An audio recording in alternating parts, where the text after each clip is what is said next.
우리 앞뒤 옆 사람 서로 축복합니다. 잘 오셨습니다. 잘 오셨습니다. 사랑합니다. 축복합니다. 네. 사람이요, 평소 가지고 있는, 품고 있는 생각이 그 사람을 만든다라는 말을 우리는 어려서부터 들어왔습니다. 그래서 초중고등학교 때 우리 도덕, 윤리 선생님들이요, 꿈을 크게 가져라, 그리고 호연지기를 가져라 라고 자주 학생인 우리들에게 말을 했습니다.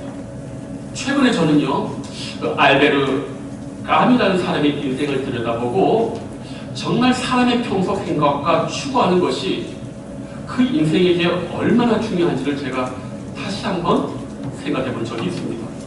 이 사람 알다시피 노벨 문학상 작가예요. 그리고 우리에게 잘 알려진 이방인, 그리고 시지프스의 신화를 잘 알려진 책을 쓴 사람이죠. 시지프스의 신화 아시죠? 인간에게 불을 줬는데 신들의 노여움을 사서 어떤 혁명을 받았냐면 밑바닥에서 저 산 꼭대기까지 돌을 굴러 올려야 되는 거예요. 근데 문제는 뭐냐? 끝까지 밀어 올려서 정상에 이르면 돌은 다시 내려오는 거예요. 그러면 다시 내려와서 또 그 돌을 저 정상에 오르게 하는 거예요. 그게 이 신들이 이 시지프스에게 준 형벌입니다. 특별히 이 사람은요, 삶의 부조리, 불합리를 그의 인생의 책에서 많이들 썼어요. 이 사람이 보니까 착하고 선한 사람들은 너무 고통을 많이 받고 불의하고 편법을 쓰고 악법을 행하고 정의롭지 못한 사람들이 너무너무 잘 되는 걸 봤어요. 그래서 이 사람의 책의 주요한 주제는 삶은 부조리하다, 불합리하다. 우리는 배우기를 선한 사람은 하나님 앞에 은혜 받고 축복을 많이 받고 악인은 하나님이 분명히 징치하신다고 했는데 삶을 보니까 의인이 득세하는 게 아니라 불의한 자가 득세하고 거룩하고 신실하게 살았지만 그 인생이 우리가 생각하는 대로 축복을 받아 누리는 사람이 많지 않다는 걸 보고 이 사람은 삶은 부조리하다, 삶은 불합리하다. 이것이 그 사람의 책의 주요한 내용이에요. 삶에 그런 면이 없지 않아 있죠. 우리 그런 말 많이 하잖아요. 우리 부모님은 그렇게 기도하고 순전하게 살았음에도 불구하고 우리 자식들에게 물려준 게 별로 없고, 그렇게 선하게 살았음에도 불구하고 악한 사람들이 우리 부모의 선함을 뒤통수를 쳐가지고 일평생 쌓아왔던 불을 한꺼번에 없애버리고, 저는 어렸을 때 그 얘기 너무 많이 들었어요. 우리 할아버지가 돌아가실 때 우리 아버지에게 유언을 남겼습니다. 보증 서지 마라. 말을 들어보니까 우리 시골에서 우리 집이 그렇게 부자였대요. 근데 할아버지가 보증 서가지고 쫄딱 망했대요. 저는 우리 집이 그렇게 부자였는지 몰랐는데 우리 할머니, 사촌 할머니가 이야기를 하더라고요. 아무리 궁핍해가지고 궁촌 8개리가 다 밥을 못 먹어도 너네 집은 쌀밥 먹었다. 가보니까 우리 큰아버지 사촌네 집에 땅이 그렇게 많이 노니 봤더니만 아버지가 농사를 못 지으니까 적은 돈을 받고 할머니, 할아버지가 그 사촌한테 다 땅을 줬더라고요.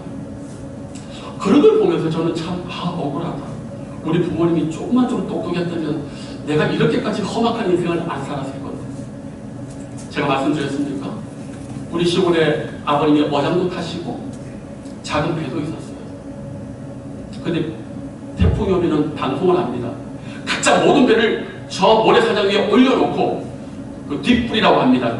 배 뒤에 큰 밧줄을 감는데 우리 촌 사람들 말로는 뒷불이를 감아라고 하는데 그날 폭풍이 왔어요. 그 다음날 난리가 났어요. 왜? 파도가 밀려왔을 때 우리 집 배만 물에 떠내려갔습니다. 나중에 어떤 사람이 죽으면서 유언을 남겼어요. 우리 아버지를 불러서 자네 배의 그 뒷부리를 그날 밤에 부른 사람이 누구네. 그 친구가 제 가장 친한 친구였어요. 근데 그 집에 5가정하고 우리 집하고 3남 2녀가 똑같이 연년생인데 저희 집은 시골에서 1등하면 그 집은 딱 2등을 하는 거예요. 그 부모가 이걸 못 참고 그렇게 하는 거예요. 저는 지금도 그 얘기를 친구한테는 하진 않습니다. 저는 누구보다도 인생이 불합리하고 부조리하다고 봐요. 그런 면이 없지 않아 있어요. 선하게 기도하고 살면 하나님이 승리를 줄 것 같습니까? 천만의 말씀. 십자가 지는 게 우리 모습이에요. 그럴 수 있지요? 그런데 성도님들, 이 사람이 어떻게 죽을 줄 아십니까? 이 알베르 까미가, 이 사람이 차를 원래 안 타요. 그래서 그날도 지하철을 탄다고 했습니다. 근데 스포츠카를 가진 친구야, 오늘 내가 너 집에 데려다 줄게. 극구 말렸음에도 불구하고 탔어요. 그리고 사고 나서 즉시 죽었습니다. 47살에. 그 사람이 그렇게 인생은 불합리하고 부조리하고 이해되지 않는 일의 결과를 마침 그 사람이 그렇게 어이없게 죽어버린. 제가 그래서 성도님들, 평소 가지는 생각이 중요하다는 거예요. 인생이 부조리해도요, 하나님이 우리를 사랑하시는 그것을 놓치지 않고 그걸 바라보면 우리 인생이요, 행복할 수 있어요. 인생의 어려운 면만 붙들고 거기에 집중하면 하나님의 축복이 임하지 않습니다. 성도님들, 자, 그런데 오늘 우리가 알다시피 사실은 교회가 3.1절 기념 주일로도 지내요. 요즘 우리나라 국장하시는 분들 많이 있지요? 근데 성도님들, 제가 이 3.1절을 이렇게 기억하면서 우리 성도님들에게 나누고 싶은 말씀이 있어요. 나라를 사랑하는 것만큼 우리가 속해 있는 진정한 나라가 어디입니까? 하늘나라, 천국이에요. 그런데 중요한 건 뭐냐? 여기 다 천국의 백성이라고 자부하지만 오늘 두 사람도 동일하게 예배드리고 동일하게 아브라함을 아버지라 불렀지만 두 사람이 죽었을 때 한 사람은 지옥에 가고 한 사람은 하나님의 나라 천국에 갔어요. 둘 다 똑같이 예배하고 둘 다 똑같이 아브라함을 알아봤음에도 불구하고 한 사람은 그 운명이 지옥 가고 한 사람은 하나님 나라의 백성이 됐습니다. 왜 그럴까요? 오늘 그 이야기를 한번 말씀드리고 싶어요. 우리가 진짜 참다운 하나님 나라의 백성인가? 더 쉽게 말하면 나는 정말 언제 하나님이 불러도 천국 백성인가? 아니면 지옥에 떨어지는 영혼인가? 오늘 그걸 한번 말씀드리겠습니다. 어찌하여 어떤 이유 때문에 이 두 사람이 이렇게 서로 그 운명이 갈라졌을까? 오늘 저는 이 말씀을 아주 엄중하게 한번 말씀드리고 싶습니다.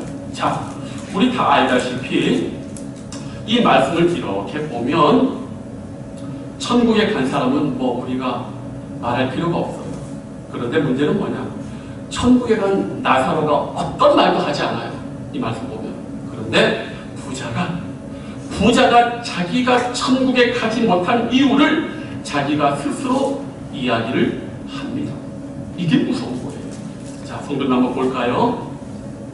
우리 16장 30절 말씀을 한번 주목해 보십시오. 여기 부자가 자기가 나사로와 같이 천국에 갈 줄 알았는데 못 간 이유를 스스로 깨닫는 말이 하나 있어요. 30절 다 같이 한번 읽어봅니다. 시작! 이르되 그렇지 아니하니이다. 아버지 아브라함이여, 만일 죽은 자에게서 그들에게 가는 자가 있으면, 예, 이 사람이 지금 지옥불에서 고통을 당하면서 깨달은 거예요. 자기가 왜 이 지옥에 있는지를 깨달은 거예요. 뭘 안 했다고요?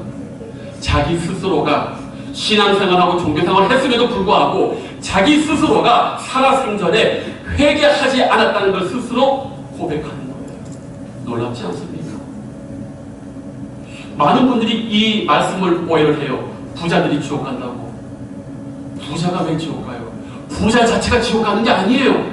왜 부자를 증오시합니까? 공산주의자들이 돈 많은 지주들을, 백성들의 고의를 빼먹는다고 죽였어요. 천만의 말씀. 부자 자체가 죄라고 성경은 말하고 있지 않아요. 칼이 나쁘지 않아요. 같이 중립적이에요. 칼은 아무것도 아니에요. 살인자가 잡으면 살인 도구고, 의사가 칼을 잡으면 사람을 살리는 도구예요. 부라는 거, 돈이라는 거는 선한 사람과 악한 사람에게 달려있는 거예요. 돈 자체가 악한 게 아니에요. 근데 많은 사람들 얘기해요.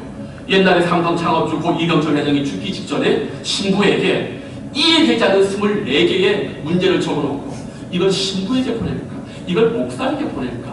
이걸 스님에게 보낼까? 고민하다가 개신교 목사님에게 보낸 게 아니라 신부님에게 24개 질문을 보냈는데 그 중에 16번째 질문이 뭔지 아십니까? 성경에 부자가 천국에 가는 것을 약대가 낙타가 바늘구멍에 들어가는 것에 비유했는데 부자는 악인가 말인가? 그 인생을 살면서도 이 말씀이 말하는 의미를 이 사람이 몰라서 이렇게 물었다는 자체가 얼마나 안타깝습니까? 성도님들도 부자 자체가 지옥 간다고 생각하십니까? 아니에요. 잘못 알고 있는 거예요. 성경에 보면 부자인 신앙인들이 얼마나 많은데, 아브라함이 얼마나 부자인데, 모세가 얼마나 부자인데, 이삭과 야곱이 얼마나 부자인데, 모든 구약시대의 선지자가 분리받을 때 첫 번째 조건이 잘 사는 사람들이었어요. 밭을 가다가 황소가 있는 사람들이었어요. 과손이 있는 사람들이었어요. 구약시대에는. 부자를 이상하게 생각하지 마세요. 부자가 지옥 가는 게 아니에요. 그러면 이 사람은 부자였으면서도 왜 지옥에 갔느냐? 자신의 부함 때문에 지옥 가지 않았다는 걸 알고 있는 겁니다. 뭡니까? 회개하지 않았습니다. 자기는 회개하지 않은 거예요. 이걸 깨닫는 것도 놀랍지 않습니까? 성도님들, 회개라는 게 뭔가요? 뭐가 회개입니까? 분명한 사실은 부자처럼 우리도 회개하지 않고 교회 다니지 않는 거예요. 우리는 회개하지 않고도 하나님께서 말하는 인생의 축복을 누릴 수가 있다는 거예요. 이 사람은 얼마나 부자인 줄 아세요? 열회를 1년 12달 맨날 열었어요. 보통 부자가 아니에요. 맨날 잔치를 할 정도로 어마어마한 부자예요. 자색옷을 입었다. 자색옷이 뭐예요? 왕이 입는 옷이에요. 왕이 입는 옷을 입고 그 다음에 여기 또 무슨 속옷을 입었습니까? 고운 배옷, 이집트산 속옷을 입은 거예요. 남이 보지 않는데도 몇백만 원짜리 속옷을 입고 있는 거예요. 그리고 맨날 잔치를 벌여요. 회개하지 않고도 하나님과 상관없이도 복을 받을 수 있다는 사실이에요. 이 사람 이렇게 돈 많고 맨날 연애할 때 누굴 초청합니까? 언제나 말씀의 종들을 초청해요. 그리고 라피가 축복해 줍니다. 모든 연애 가운데에 풍성하게 사람들을 살피고 많은 주의 종들을 통해서 말씀을 들었던 사람이에요. 그러나 정작 다 듣고 다 했는데 뭐 하나 안 했다? 회개하지 않았어요. 회개하지 않고도 축복받을 수 있어요. 회개하지 않고도 오래 살 수 있어요. 회개하지 않고도 형통할 수 있어요. 성도님들, 중요한 거는 회개가 이토록 무서운 겁니다. 그런데 이 사람은 뭐예요? 회개하지 않는 거예요. 왜요? 왜 하지 않을까? 세상이 주는, 돈이 주는 만족 속에서 아무 필요함을 못 느꼈기 때문에, 모든 사람이 아부하고 당신 잘한다고 하기 때문에 이 사람은 회개를 결코 해본 적이 없는 사람입니다. 이 부자의 과거가 무엇이냐? 넘쳐나는 돈과 흥청거리는 음악과 기쁨과 아부하는 사람들을 통해서 나는 문제가 없다. 나는 잘 되고 있다. 왜? 이때 당시 유대인들은 천국에 가는 첫 번째 사람으로 누굴 뽑았느냐? 부자를 뽑았어요. 왜? 부자는 돈이 많고 시간이 많으니까 모든 예배, 모든 헌금 꼬박꼬박 하기 때문에 어떤 사람도 부자가 지옥 간다고는 생각지 못했어요. 12제자가 그런 중 누가 천국에 들어갈 수 있습니까? 왜? 12제자도 느꼈어요. 유대교 안에서 가장 천국에 첫 번째로 들어가는 사람은 누구다? 부자다. 그렇죠. 시간 내서 예배하고 헌금 많이 하고 싫은 소리 안 하니까 얼마나 멋있게 보여요. 그런 사람이 뭐라 하니까? 회개하니까. 회개는 뭡니까? 회개가 뭐예요? 회개는요, 제가 말씀드렸죠? 가시를 움켜잡는 영혼의 고통을 하나님을 대면할 때 느끼는 거라고 제가 말씀드렸어요. 영혼을 하나님 앞에 진리의 말씀과 내 자신의 죄악이 보일 때, 내 심령이 가난하게 될 때 우리는 가시로 움켜잡는 거룩한 내적인 영혼의 고통을 느낄 수밖에 없어요. 왜? 거룩한 하나님의 신성과 부딪힐 때 우리는 내 죄가 얼마나 많은지를 알게 되기 때문에. 이 경험이 뭔지 모르고 이게 뭔가인지 모르시는 분들은 죄송하지만 대단히 위험한 자리에 있는 거예요. 그런데 이 부자는 안 거예요. 내가 회개하지 않았구나. 회개가 필요 없는 줄 알았더니 이게 결국은 우리 인생의 근본적인 영혼을 사활을 건 문제였다는 걸 바로 여기서 깨달은 거예요. 다른 성도님들, 복음이 뭡니까? 복음은 말 그대로 듣기 좋은 소리예요. 기쁜 소식이에요. 그런데 바로 복음의 첫 시작이 누구였느냐 하면 세례 요한이었어요. 첫 번째 복음이 뭡니까? 회개하라. 예수님도 똑같이 회개하라. 천국 회개하라는 말이 기분 나쁘게 들립니까? 얼마나 보배롭습니까? 이 말이 우리 영혼을 살리는 기쁜 소식인데 왜 많은 분들은 이 회개하라는 말을 복음으로 못 들을까요? 잘못 알고 있는 거예요. 성경을 잘못 알고 있는 거예요.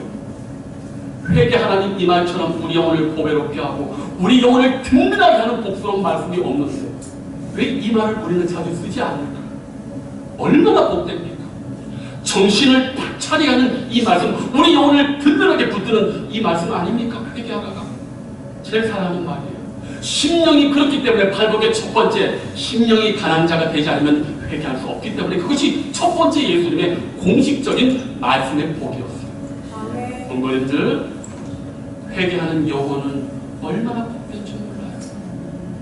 근데 지금 이 말이 뭔지 모르시는 분들이 너무 많아요. 그렇지 않습니다. 정말 중요합니다. 내 영혼을 향해서 끊임없이 우리는 회개해야 되고 내 영혼은 여전히 낮아져야 됩니다. 이것이 없이 아무리 훌륭한 옷 입고 아무리 잘 먹고 잘 살고 50병 100병 살아봐야 주님 앞에 갔을 때 두려움과 실수는 거기서 끝나는 거예요. 만회할 기회가 없는 거예요. 회개하는 마음이 없다고. 저는 우리 성도님들에게 말합니다. 회개하셨습니까? 지금도 회개에 가난한 심령입니까? 교만하면은 안 돼요. 이것도 뭐 안 되는 게 아니에요. 마음같이 그렇지 않으니까 그건 제가 가르칠 수가 없는 거예요. 저는 목회하면서 느껴요. 내가 할 수 있는 게 없다. 예수님도 그렇게 말씀 가르치는데 이렇게 내보낸 사람인데 제가 뭘 하겠어요? 이건 신기한 거예요. 저는 여러분의 마음같이 좋길 바라요. 겸허하고 언제나 가난하길 바랍니다.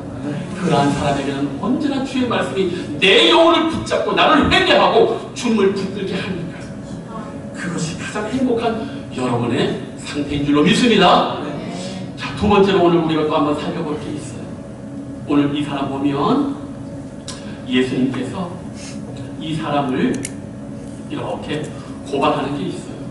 직접적으로 말하고 있지 않지만은 이 사람이 지옥에 떨어진 또 두 번째 이유도 있어요. 뭐냐면 성도님들 보세요. 여기 나사로는 이름이 있고요. 부자는 이름이 없어요. 이 말은 뭐냐? 부자가 나사로를 알까요? 모를까요? 안다는 얘기예요. 나사로는 그 앞에서 빌어먹지만 부자가 이 나사로를 안다는 거예요. 이름이 있다라는 거예요. 그런데 문제는 뭐냐? 이 나사로가 부자와는 정반대의 가난한 사람이고 걸을 수도 없고 친구들이 아마 부탁해서 대문에 이렇게 빌어먹도록 이렇게 줬다는 말이에요. 의학적인 치료 못 받고 개인위생도 안 좋아서 피부병으로 만성적으로 걔가 이렇게 핥고 있다는 말이에요. 그런데 1년 12달 좋은 옷에 모든 잔치를 하던 이 부자가 이 나사로에게 주는 게 뭡니까? 빵. 먹다 남은 빵 부스러기가 아니에요. 유대인들은 손으로 음식을 먹고 고기를 먹을 때 손끝에 기름이 있잖아요. 그러면 이 기름을 닦을 때 빵 부스러기로 닦아요. 그러니까 여기 빵 부스러기는 자르고 남은 빵이 아니라 주인과 손님의 식탁에서 기름을 닦을 때 쓰는 빵 부스러기 그거를 나사로에게 줬다는 거예요. 그렇게 1년 12달 호의호식하면서 그 큰 재산을 가지고 그 앞에 있는 나사로에게 우리 같으면 병원에 입원시켜가지고 고쳐줄 건데 알면서도 모른 척하는 거예요. 왜? 그게 나랑 무슨 상관이 있다는 거지. 성도님들, 매일 열애를 열 정도의 재물이라면 나사로의 병을 고치고 재활을 돕는 건 그렇게 큰 문제가 아니에요. 근데 성경이 우리에게 말하는 게 뭐냐?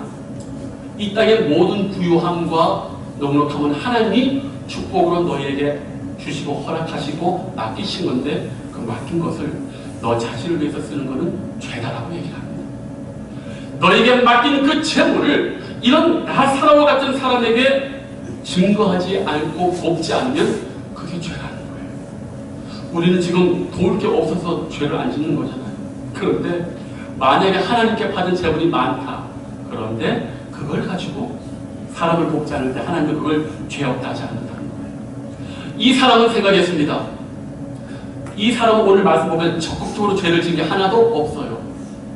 그런데 문제는 뭐냐?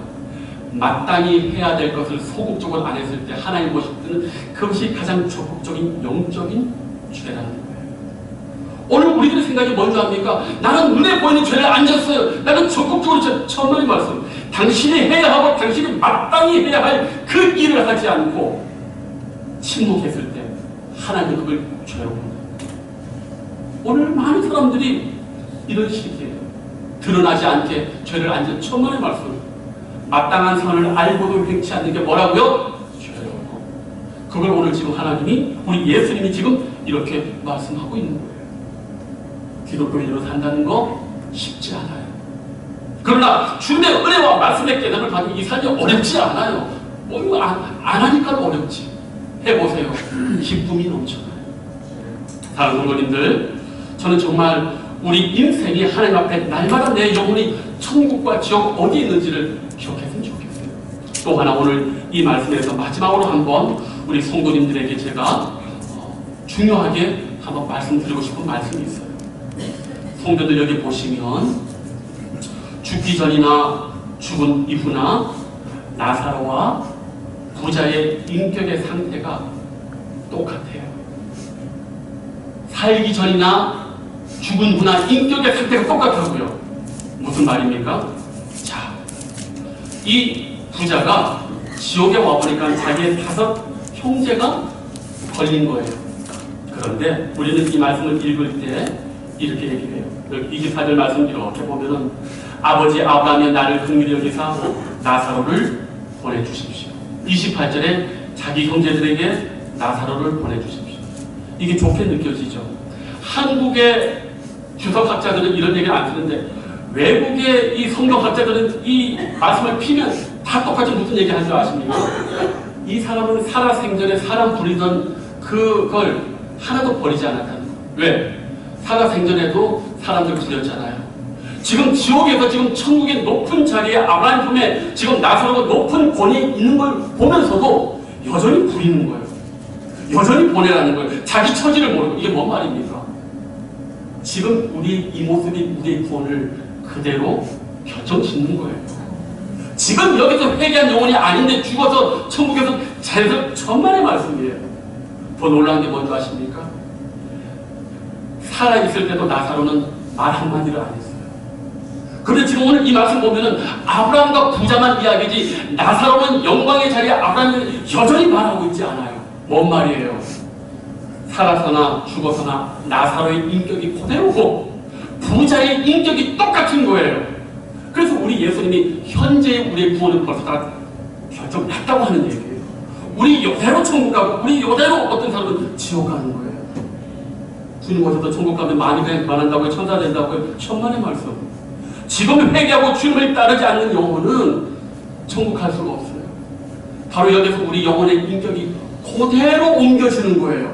그래서 바로 여기가 천국의 내 영혼의 상태가 결정되는 거예요.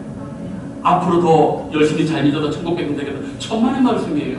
지금 모습 그대로 천국과 지옥이 우리 앞에 열려진다는 거예요. 저는 사실 이 말씀을 보면서 너무너무 놀랐어요. 우리 다 천국을 어떻게 생각합니까? 천사처럼 될 거야 할 때 다들 천사처럼 나쁜 생각도 안 하고 그거는 자유로운 의미지 우리 인격이 저절로 변한다는 얘기가 아니에요. 지금 여기서 우리 인격과 우리의 영혼은 그대로 천국 백성, 지옥 백성으로 여기서 결정이 나는 거예요. 여기 그대로 주님의 심판대에 그대로 드러난다는 거예요. 그렇기 때문에 이 삶이 중요한 거예요. 100년도 안 되는 이 삶 속에서 우리의 영혼이 결정되기 때문에. 그러니 이 삶이 얼마나 치열하게 우리가 살아야 되겠습니까? 성도님들, 우리는 이제까지 이 말씀을 보통 부자와 거짓 나사로 비유로 이야기하는데 잘 들으세요. 이 부자와 거짓 나사로의 이야기를 절반은 비유로 여기지만 절반의 신학자들은 실제적인 이야기로 합니다. 목회자로서 저도 많은 주석을 보고 성경을 연구하면서 느낀 결론이 뭐냐? 저는 이것이 비유라고 보질 않아요. 왜? 이유가 있습니다. 비유라고 할 때는 역사적 사실이 없어요. 그런데 여기 보면 역사적인 나사로라 하는 사람의 이름이 있지요. 또 하나, 지금 여기 지옥의 묘사를 보면 이게 허황된 이야기가 아니에요. 불꽃 가운데서 괴로워합니다. 내 혀를 서늘하게 해주소서. 이거는 예수님이 지금 말씀하신 건데, 천국과 지옥을 알지 못하는 사람은 이렇게 말을 할 수가 없어요.